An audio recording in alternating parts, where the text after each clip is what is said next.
There's a story that I love, and I can't remember who the author of the story was, but it was like a boy and a horse that were like stuck out in the forest. It was like terrible conditions, foggy, and the gentleman looks at his horse, and he's like, "I don't know where to go. I'm lost. Like, what do I do?" And he's like, "Can you see your first step?" He said, "Yes." "Take it." Then the next one. Then the next one.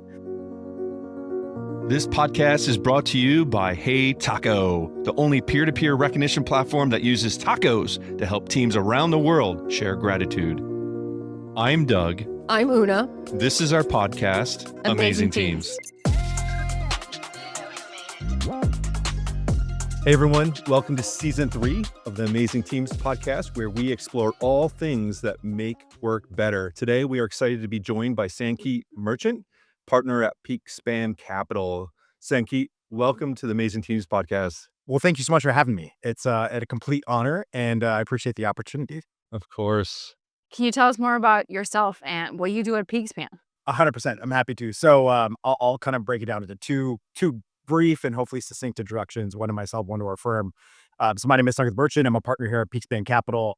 And I now have had the privilege of working with growth stage software entrepreneurs for about 15 years, which I'm dating myself. I was hoping not to do that on this conversation, but anybody can check LinkedIn and see that. But it's been amazing. It's been amazing. I feel like, folks would always say like, love your job. And I feel incredibly fortunate to have found the career path that I did and to truly have fallen in love and to really enjoy what I do and to be, hopefully knock on wood, consistently good and getting better at it, which is amazing. But 15 years, I went to the University of Colorado Boulder, studied accounting, economics, and finance, came out to the Bay, got bitten by the technology bug, ended up starting my career in software, working on the operating side at a financial software company, got to manage $10 million book of accounts effectively as an account manager, and got to work with private equity, venture capital, and growth equity firms, investment banks. Through that experience, this is actually kind of interesting. When I came to the Bay, there was no such thing as ride sharing, which is kind of crazy. So you go to a client meeting, and I'm sure Doug, and you might remember this as well, but you would go to a client meeting and you would leave and you would awkwardly stand outside because you had to call dispatch to get a yellow taxi cab to come pick you up. And that could have been 30 minutes. And so you'd awkwardly be sitting outside of an office. They're like checking in on you. How are you doing? You go, okay. But it's been amazing. And so I've been out here for the last 15 years. So spent the early part of my career doing software M&A, which effectively you're a glorified real estate broker. And instead of selling a house, you're helping a software company, typically between 10 to 50 million in revenue, anywhere between 100 to half a billion of enterprise value, decide what do we do next, right? What do we aspire to be when we grow up? Do we want to sell the business? Do we want to raise more capital? Do we want to do a little bit of both? And in 2016, I found my way to Peakspan. And there's an actually interesting story about one of the co-founders and managing partners here that goes to the crux of the topic of conversation that won me over, because investment banking is not notoriously known for having world-class cultures.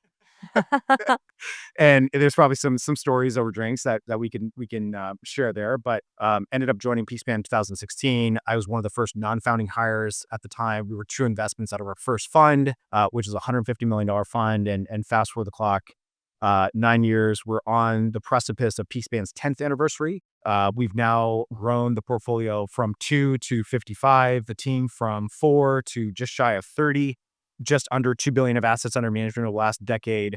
And I think we're on our way of hopefully, knock on wood, building a generational firm in emerging growth stage B2B software investing, which is really, really exciting. So that's my background. I work with over a dozen of our portfolio partners. I lead our education technology and cybersecurity and digital infrastructure practice. And then just by way of background really quickly on Peakspan, we're a US-based emerging growth stage investment firm.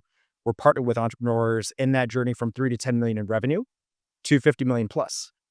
We've now had the privilege of working with 55 growth stage software companies. And one of the things that I'm incredibly proud of beyond the returns, because that gives us the opportunity to continue doing what we're doing, because we generate, if we generate great outcomes for our stakeholders, entrepreneurs, as well as limited partners, then we get the opportunity to play the game, right? But most importantly, what I'm proud of is a lot of folks talk about being founder friendly, and there's a lot of different flavors of ice cream out there when it comes to investors.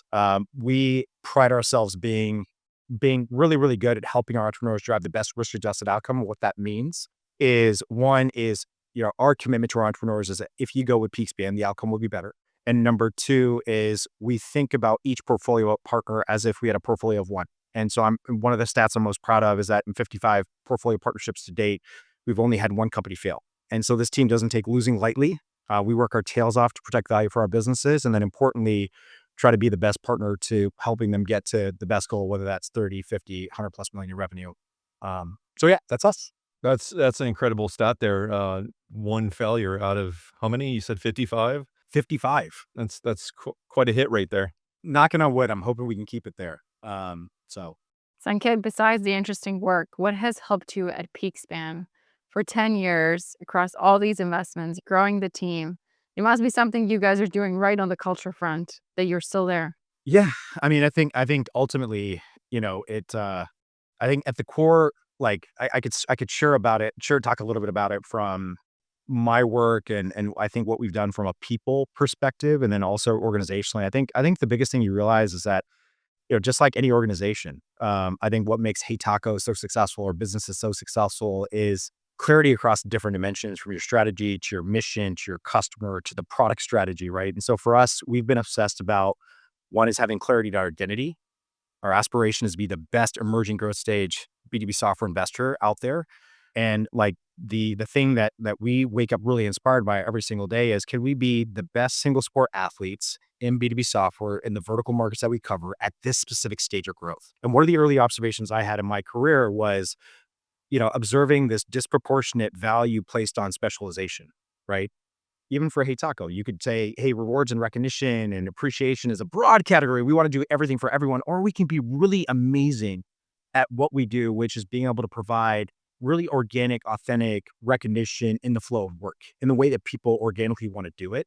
And we're going to be monsters at that, right? And so for us, we build amazing clarity in our mission to be the partner stories for growth stage entrepreneurs and teams. Number two is our customer. Who do we serve, right? Oftentimes it's first or second time entrepreneurs, folks that took on huge opportunity costs, not taking that lucrative job at a FANG company with the big generous RSU packages and the big cash comp, and said, I'm going to do this audacious thing, which is really explore this infatuation with a problem statement, right? And oftentimes making huge sacrifices with young families or with partners where they said, hey, listen, I'm not going to be making a lot of money. I'm not going to be taking that a paycheck.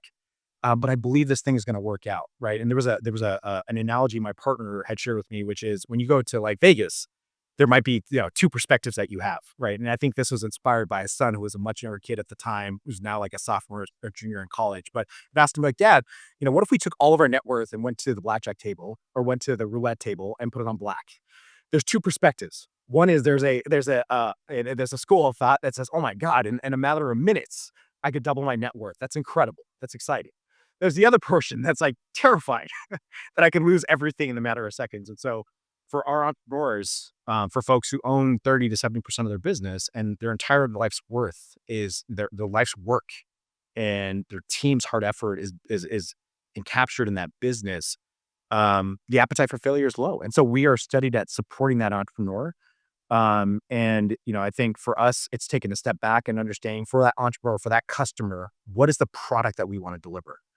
And we can talk about blog posts and we can talk about, advisors and all these things, but ultimately comes down to what this customer cares deeply about, just like your customers at Hey Taco for any business, is an outcome.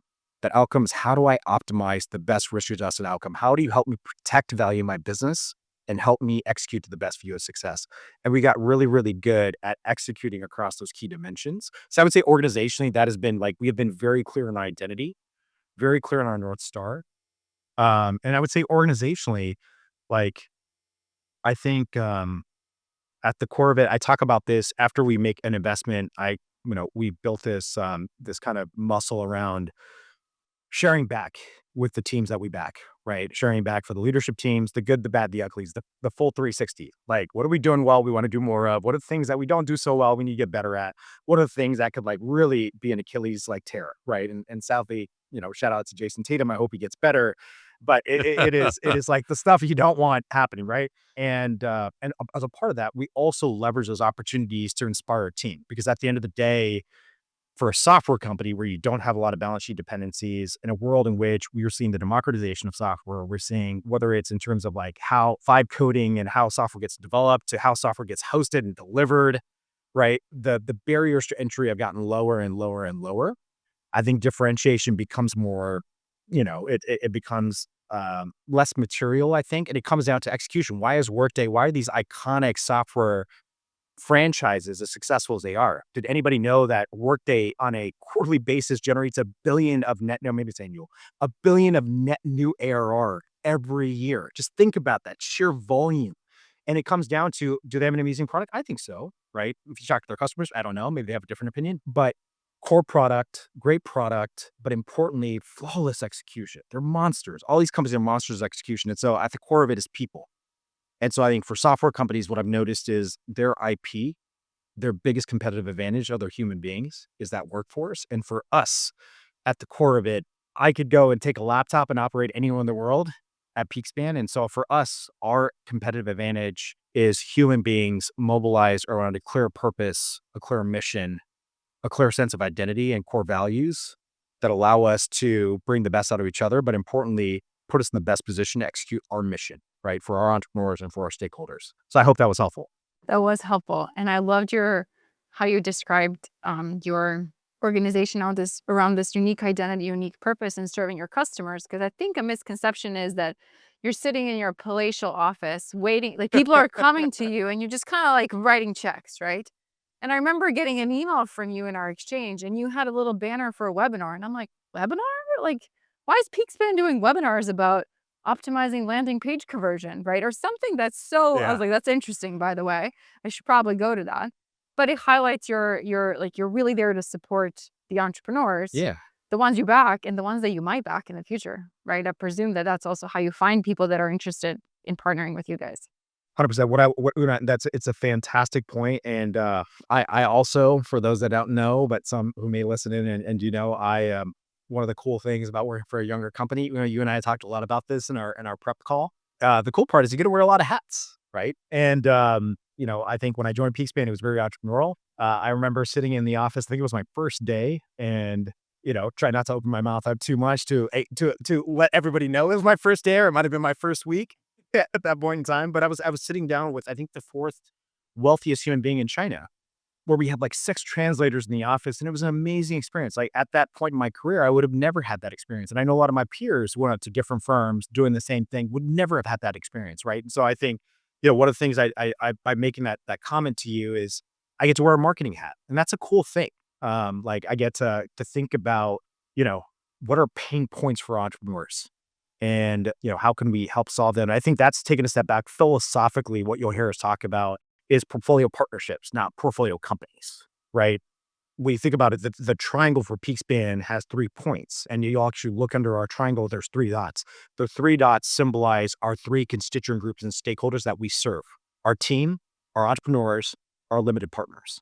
We do not forget the reason why we have the opportunity to do what we do every single day is because of these 3 constituent groups, right? And so we remind ourselves that at the end of the day, you earn your seat every single day. How you show up for your entrepreneurs, that is in good and bad situations. I was talking to another portfolio partner who's going through a bit of a moment of turbulence. I'll describe it as that. And I've said, character and partnership are defined in these challenging moments, and how you show up, your availability, the agility, the support, the selflessness, the grit. Like, that's where you build your reputation, not on, the $30 billion acquisitions that, result in a tombstone on your wall.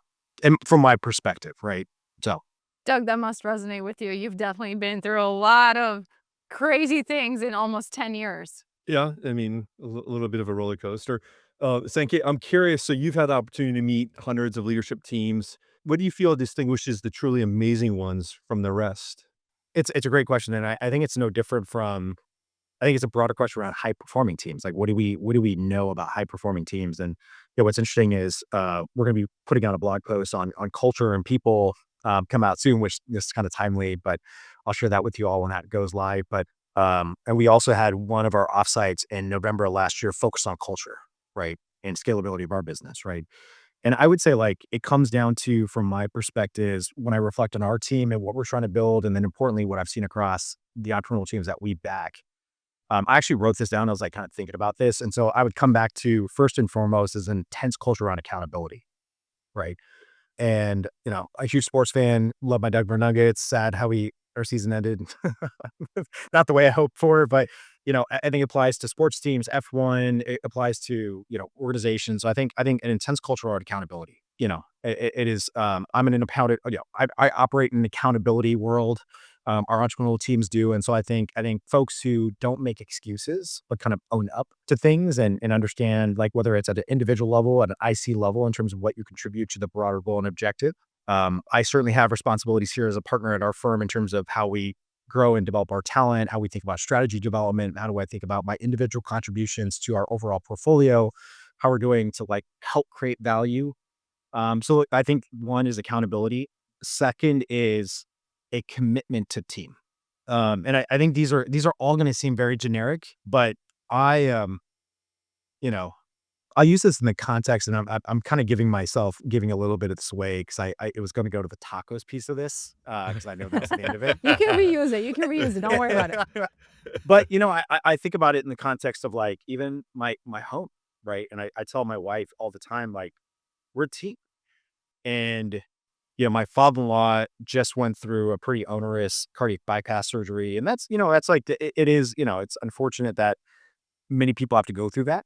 But it certainly doesn't diminish the gravity of that procedure and the fact that your heart's stopping for X minutes or hours, and it's a crazy thing.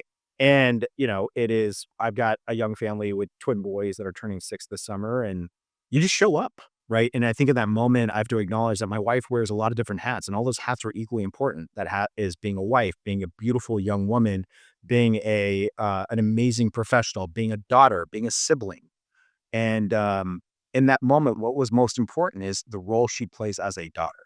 And a great teammate has the back of their colleague, their team members, right? And so I think teams that have an orientation around commitment to one another, I think, is one built on empathy, care, and compassion. And I think that, you know, I don't know of any organizations or sports franchises or relationships that have thrived on a philosophy of selfishness, personally. Maybe there are some out there, but I don't know that I can think They of might one. have not thrived for too long, or maybe that's not a definition of thrive, right? You can kind of win a championship, but not build a Yeah, program on that's exactly selfishness, right. probably. It's not an individual sport, right? And Hmm. even in that, if you look at it, and, like, one of the things that we talked about our culture offsite is, could we study teams that, like, the highest performing teams, and what do we know about those teams? I mean, think about this. For the longest period of time, Mercedes-Benz was the most successful F1 franchise. They had, 6 constructor cup championship, or 8. Lewis Hamilton was arguably the most historic, prolific Formula 1 driver in the history of the sport. But what people don't acknowledge is, in order to have a 3-second pit stop, the volume of human beings that have to perfectly execute their role to allow him to have a 1 second advantage or half a second advantage, or the 1,800 people at HQ that work on aerodynamics or the engine or blah, blah, blah, blah, blah, that I clearly am out of my depth. The fact I got this far is actually quite impressive. That, to me, I think, is really powerful. I think third, I think this is understated, and no one is perfect, right? When I think about including building an amazing software company, it's really hard, as you both know. And you go through economic periods of existential crisis, whether it's inflation or whether it's economic slowdown, it's tariffs, it's a lot of things that are outside of your control, and or it's things that are just not working internally. And what I found is coachability is paramount, right? I think about some of our team members, and I'm so inspired by the team that we've assembled here at Peakspan. But I also think about the team of portfolio partners, or the executive, the leadership teams that we've built. And these are maybe two intertwined points, but, humility and coachability, and acknowledging that I'm not perfect. I'm far from perfect, right? And after every diligence process, I ask my founder, like, my leadership teams, like, what could I have done better? What could Peakspan have done better, right? If I show up to a board meeting, what could I have done to make that session more productive, right? I'm here to challenge you. I'm here to make you better. I'm here to roll up my sleeves, and I operate in this extension of your team, and I'm going to bring, hopefully, certain experiences and skill sets that are complementary to the franchise that we're building. But we want to build a winning franchise. That doesn't mean that I'm excused of any development areas, right? And so I think for folks who show up, with, I think, the resolve, understanding, or, like, hey, because Sanket has a critique or a perspective that I disagree with, doesn't mean that that is aimed at me personally. He's not here to, like, hurt my feelings or to break me down or tear me down. but identifying a development area. And I think about, that for our team in terms of like us wanting to get better or, to your personal relationships, right? So I think coachability to me is amazing. And I think it allows you to take what would otherwise be difficult situations and make them frictionful and make and have them focus on the outcome. There's nothing that I gain criticizing a team member, or that I know that my colleagues or entrepreneurs gain in criticizing me. So I already go into that conversation assuming good intent and knowing that, with a bit of gratitude that someone who doesn't have really much to gain maybe from giving me some feedback, that they're willing to take the time, maybe approach what would feel like an uncomfortable conversation and share something with me. That shows me true care and compassion, right? Like, hey, I'm invested to make you better, right? So I would say that's the third thing here, and I'll tune up just to, like, wrap it up. But transparency, I think I'm sure as you imagine your teams, right? It's just like, share bad information fast, or good information fast, bad information even faster, and just know that, like. So I think for me, it's just, I think being open, honest, transparent, I think is always just key, and I think, I think trust is it's hard to earn, it's easy to lose. And, one thing I've shared, like, there was a point in my career where I felt like it's like the arena changed, right? It's like you went from playing indoor, like you're playing in Dallas, right? Under like a dome and perfect conditions, to going out to Green Bay in the middle of winter and playing on like snow. Just like, holy crap, this is different. And, I think the point being there is that like the things that were integral to me early on in my career might not have been the same skill set I needed to be successful long term, if that made sense. But one of the things I always coach junior team members is invest forward to build trust and to establish yourself as being somebody that is accountable, that's trustworthy, that's reliable. And you can ride the coattails of that hard work for a long time. That's how you build agency. Like if you think about your team and like, hey, when somebody says, I'm gonna do something by XYZ time, there are certain people where like they're gonna get it done. Like I just know they're gonna crush it, they're gonna do an amazing job at it. And I'm gonna say, dude, whoever it is, guy, gal, go do what you need to do. I trust you and you're gonna get it done. And other folks that you may say, hey, I don't have a great experience here and I need to micromanage it a little bit. And I think for entrepreneurial teams, I think it's just like, and for our team internally, like it's just an important quality, I think, trust in anything that you do. And the last thing I would just call out is agility. And I think about this, one of our operating advisors, a gentleman by the name of Dr. Andre Martin, exceptional human being. If there's someone I could speak like and have swagger like and be like him, he's amazing. Shout out Andre if you're listening to this or do listen to this, but exceptional human being. But he was the senior people HR leader at Mars, Nike, Yum Brands, Target, Google, like you just name it, like just iconic human being. Started his career as like a performance consultant or coach to sports teams. And, I think, one of the things that I've come to appreciate is, or, for me is moving quickly, being hyper responsive. Well, like, so actually I forgot the thought. The reason I mentioned what he said or mentioned him is because he has this perspective around there's no such thing as like work life balance. Like that's a fallacy that people are trying to pursue. And whether you agree with that or not, I think it's a fair intellectual perspective to have. And I think what I have been committed to is work-life integration, if that makes sense. And anything that I do, approach it with agility and responsiveness, whether that is responding to an entrepreneur that is in a crisis situation and noting that I'm available 24/7. I generally mean that. Like you can ask any of my entrepreneurs, like you may not know where I'm at in the world at the time, but like being available to someone, showing someone that like whatever is their issue, or they send you an email, whatever it is that you respond quickly to it. That's like one. But I think more importantly is that like when there's a priority set or we talk about an initiative or we talk about something that's important, that we're mobilizing quickly to get stuff done. Right. And I think to me, we talk about this like time kills all deals, shelf life on certain things isn't really rich. Right. And I think the teams that are incredibly successful, I feel like just approach things with a level of intensity that is just insane, right? And it's not this pursuit of perfection that can be, I think, immobilizing at times.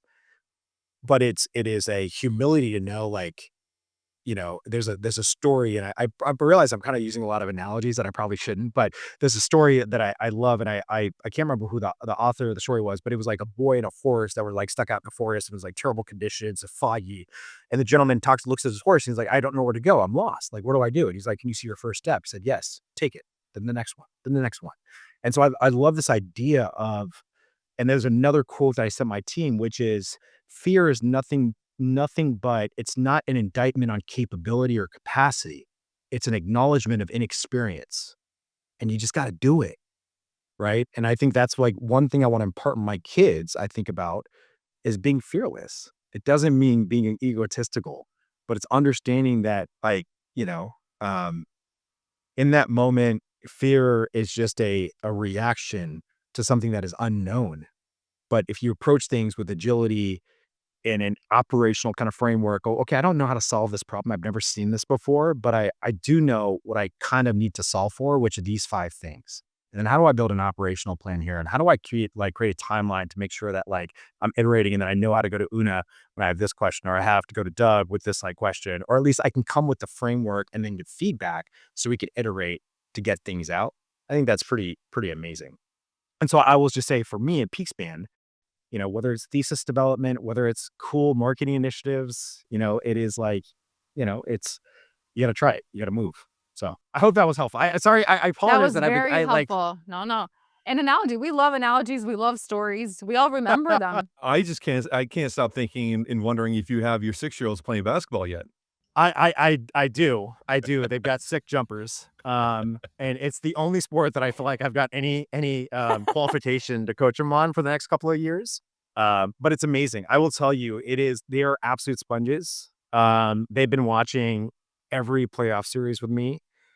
And, the Nuggets lost. My wife was like, You've made them into diehard fans of the sport and of the Warriors and the Nuggets." And she's like, when they lost, she's like, "This is also a good opportunity to teach them how to lose with grace too, and just accept that." Absolutely. But it's crazy how they like come in and from like literally 2 week series go and say like, "That's double dribble. That's a turnover. Come on, zone, zone." And I'm like, whoa. But it's that they're picking up so much from the commentary, and they're sponges. It's amazing. It must So make watching games extra fun with them. yeah, it is. It is. It was the moment that I realized, moment seeing them share my frustration with the Denver loss was the moment. I was like, "Oh, I didn't prepare for that piece of it." And so that was kind of, I started like, "Hey buddy, like, let's sit down. It was unfortunate, but blah blah blah blah blah." So, but they're really into it. They're enjoying it. A follow-up question for you about Yeah. all these qualities of amazing teams. How important are those to you when you're doing your investment thesis and reviewing potential new investments? Like when you're looking at the entrepreneurial team, do you run them through the gamut of like, do they meet these certain things? It's a great question. I would say it's not as like structured in the sense of like we have a checklist and are we seeing these things. I find that um companies that we back that are innately successful have these common strands of DNA. Like, they are forged together by these shared kind of attributes. Some are stronger than others in different areas. But I also feel like, teams grow, right? And I think the identity of an organization will change over time, particularly as you build out the leadership team, as the company scales, and you focus less on building the business, you're building the company, which is if you go back to our masterclass series, there's a couple of like, we've got amazing advisors talk about how do you scale culture, how do you scale performance culture, how do you graduate from viable to valuable, which is actually an interesting delineation in the scale up journey. Like the number of companies that get to 10 versus 30 to 50, like there's a pretty big gap there, right? In terms of companies that have been successful kind of navigating that trough, right? And so I would say like it's not so hard and fast. I would say that you indirectly see those commonalities. I will say when it comes to founder CEOs, there is, I think that's more important in terms of just like, here's going to be, the most significant and important collaborator day to day in terms of shepherding this business together to an amazing outcome. Do I feel like there is trust? Do I feel like there's the ability to constructively debate and discuss things, mutual respect? Do we operate with high integrity? And all those things, right? Like, are we seeing those things? And so I I think probably at that level, it's if you don't have conviction in those things, and conversely, if you as a founder don't have conviction in your investor, that, hey, this is someone, this is like, there's a post from one of our founders, and he said, not to be too self-complimentary, but like, hey, like, it's pretty amazing when you can find an investor that is your 4 a.m. buddy, kind of like a founder, where you feel like is an extension of your founding team. Like, that's where you feel like you're in a good spot. I also think that, you know, for founders, for entrepreneurs, like, you should also be thinking about like, hey, we have a core set of values.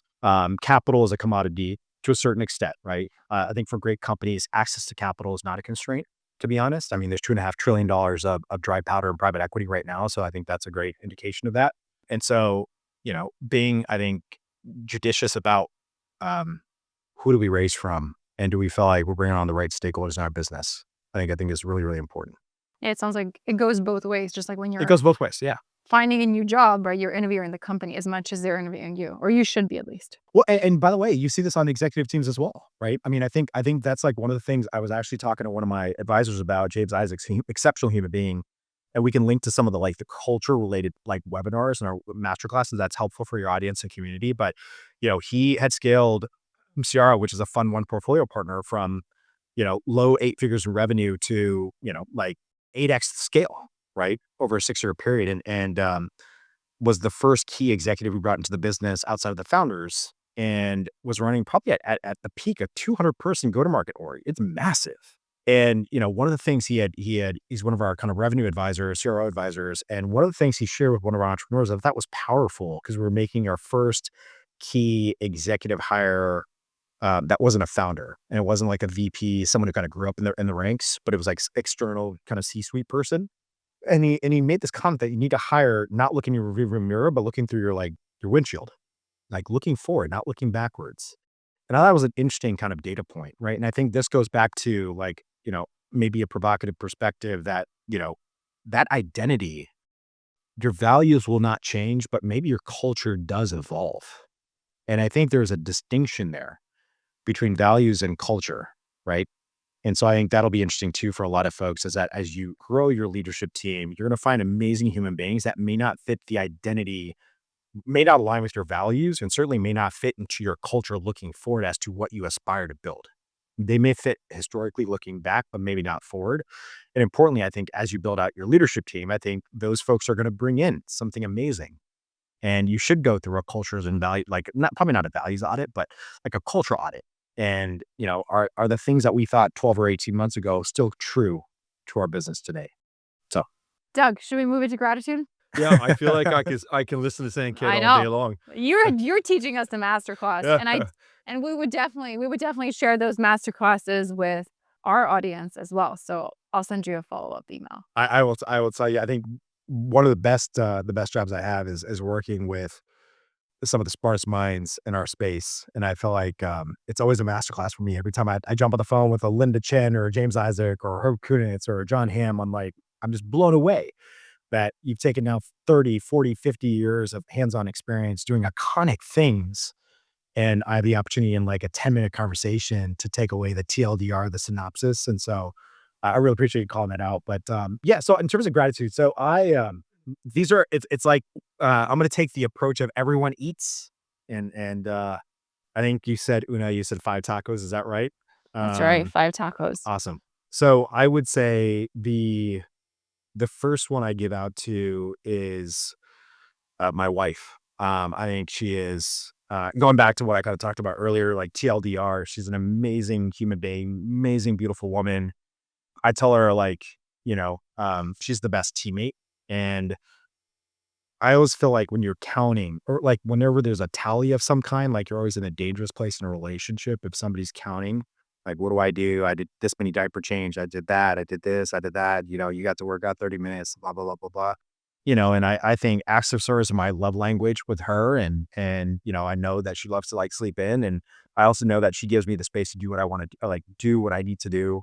And so I feel like we understand the roles that we can play, and those roles are dynamic at times. And sometimes it's she needs to be a daughter and be there to support her family through a challenging health situation. And we've got each other's back and nobody's keeping score. And so I think that's piece of it. We're awesome team members, which is amazing. And I would also say that she's an amazing, I feel like an amazing kind of coach in that, there is really, really good at helping me stay grounded in equilibrium. And there's a famous kind of quote from Novak Djokovic, huge tennis fan. And one of the things that he had talked about is he said, if you looked at pure skill set amongst the top ATP players, right, 10 to 100, like skill set wise, negligible. Like everybody's so freaking good. But he's like the difference of what makes, what I think has contributed to 24 grand slams or championships that he's won, which is at the top of the list of ever, in terms of success, is he's like my ability to get back after a bad shot to get back to the equilibrium. I never get too high and never get too low. And so I credit my wife to be an amazing coach in terms of helping me stay grounded and having challenged me to be over the last decade. We've been together, which is kind of crazy. It's 10 years this March. To be in the best version of myself as a man, as a person, as a father, as a husband, as a son-in-law, et cetera. So that's my first taco. My second taco are my kids. I love my kids to Do death. they get to share one? Do they each get one of the 5? Um, they get to share. They get to share. I'm gonna be like I said, everybody's gonna eat today.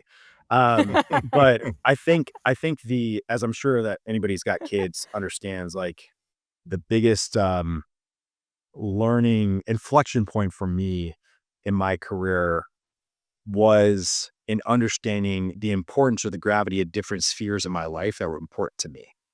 And that is like health, that is your family, that is your kids, that's your professional ambitions and commitments and things like that.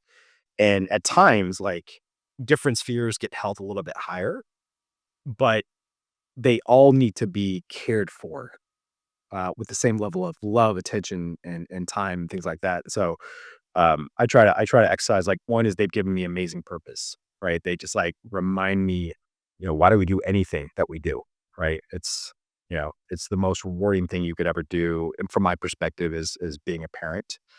Um, they also, you realize you're exhausted as all hell, like it's crazy, but at the same time, they are also your source of energy, right? They remind you like how to be present. They keep you grounded in the fundamentals, which is so amazing in life, right? Because you can't get too upset, like you realize that like, it's not life or death. And they've got short attention spans and, like they might have a tough moment and they just move on. And you kind of realize like, wow, like they get back to equilibrium really quickly. So I say my kids, like they're just source of purpose, but I feel like I'm constantly learning the fundamentals of life from them. Right. And they just kind of give you a great perspective in terms of what matters and what doesn't. Right. And the last three I'll give out to are, one is to our team. Like I think I work with an amazing team and they're exceptional human beings. And I love that, I love the way that I'm grateful for the impact and support they provide me with, how they help enable achievement of our mission. And I find, like, I remember my wife telling me she was at Gap for almost like a decade and a half, which is kind of crazy because if you think about the number of people that are in a job for 10, 15 years these days, it's not a large number. I So told her, I was true. like, you're like the unicorn of the corporate world. And one of the things that she talked about is my job as a manager and Gap does an amazing job. Like they have manager trainings like every week, every 2 weeks, maybe excessive, but they do a lot of investment in leadership. And one of the things she had told me that was, one of the measures of my success is how are my team members, how are my direct reports progressing? Are they getting promoted? Are they continuing to grow? Right. And if they get promoted, I've done my job. Right. There's like a business measurement of success. There's that piece of it. So I think for my team, it's like, if there's any perception that you can do things on your own, you are incredibly naive. Our success is I have a role to play. I try to be the best version of myself in that role, but that my success is enabled or our achievement is enabled by everybody showing up prepared to do their jobs. And our team is exceptional. And I think that they continue to be amazing stewards of our mission, of the culture, and so they're awesome. The team is awesome. The last two I'll give out too is for our founders and our LPs. And I know it's probably intended to be individuals, but it's just hard to like call out specific people. But I would say like without these constituent groups, like we don't have a business. Like Peak Shan doesn't exist. If you don't have, capital for which you're responsible, being a great steward of, and you don't have an exceptional founders that you can back, I just have there's not much I'm doing. So incredibly grateful for that. I get to work with exceptional founders. We have the privilege of doing what we're doing because, LPs trust us um, to deliver great outcomes for them. And I think about like, this is one of the things that oftentimes gets overlooked. Like these are endowments, these are pension funds, these are family offices that have amazing missions, whether they're creating affordability, accessibility to higher education or education in general, whether they're serving underserved communities, whether they are going after cancer research or something else. Like it is the investments we're making, the success that we drive powers a lot of philanthropic, nonprofit, really noble causes. And I think, one, to have the trust of those stakeholders is amazing. And two is to be able to see the impact going back to purpose and identity and impact and things like that, to know that the success we have, the reason we fight in the trenches, we put in the effort, um, has that derivative benefit, I think to me is really inspiring. And I'm really grateful for our LPs who share some of that impact of what we are powering. And I share that with our entrepreneurs to know that like it's not just about generating returns for economic success. Like there are different communities that benefit from that as well. Sanket, those are very meaty tacos. And I don't know about you, Doug, but I'm like ready to like get my day started and start working. Right. Your energy Yeah. is awesome. So I just want to thank you Of course, my pleasure. for bringing it here, but I haven't feeling you bring it to everything you do every day. I like to say you can't clap with one hand. So I appreciate the platform. I appreciate being able to feed off of your energy and enthusiasm. And I appreciate you creating an amazing space to have these conversations and to surface these perspectives. It's really inspiring. I love what you guys are doing. And I appreciate the opportunity just to be a part of it. Thank you, Sanket.